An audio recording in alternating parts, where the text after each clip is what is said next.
maghahanda ako ng pang Christmas gift. So ayan, as you can see, ayan ang aking.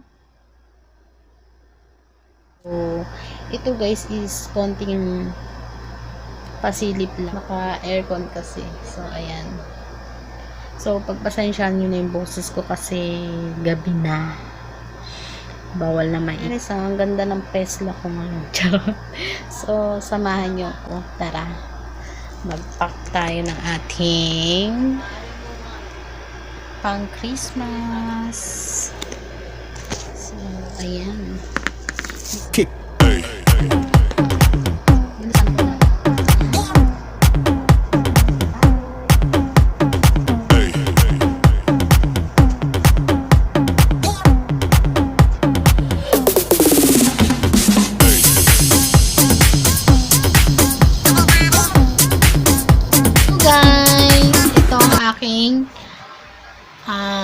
second update.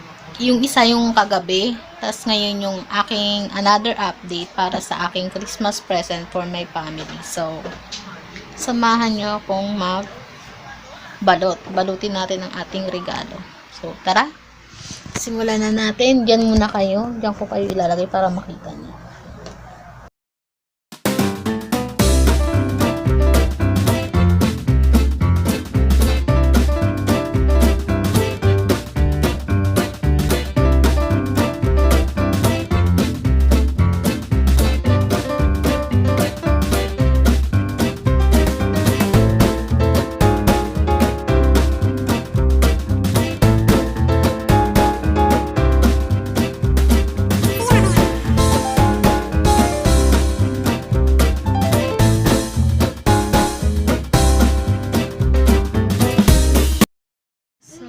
Ayun guys, hello, hi. So ito na nga yung ating panibagong update para sa ating Christmas present. So ipapakita ko sa inyo na naipa ko na yung iba, pero yung iba hindi, kulang pa siya. So yung aking mga gift, ayan sa box. So papakita ko din sa inyo yung mga naipak ko ng mga chocolate para sa aking mga pamangkin. So sa aking mga pamangkin na ipapadala ko sa Marinduque.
yung tatlong box ng chocolate. Ayan na siya.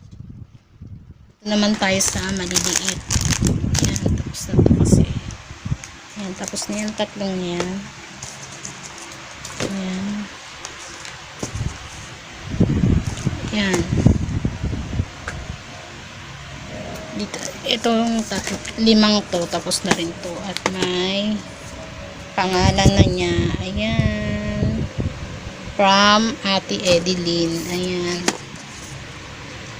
Ayan, yung pangalan po yan ni Ed's Vlog na nag-sponsor ng chocolate para sa mga bagets. Ayan. Ako lang pong nagbalot. Ayan.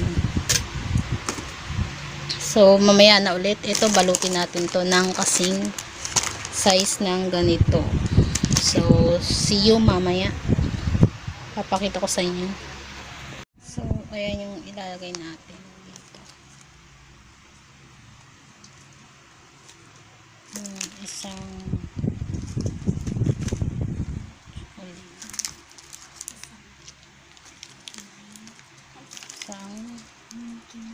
Mickey Mouse na chocolate. Ayan.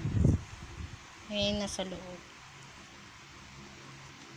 Mamaya papakita ko sa inyo guys yung nabalot ko na yan lahat. Yung finished product lahat ng aking mga ginawa na binalot ko. So, see you mamaya.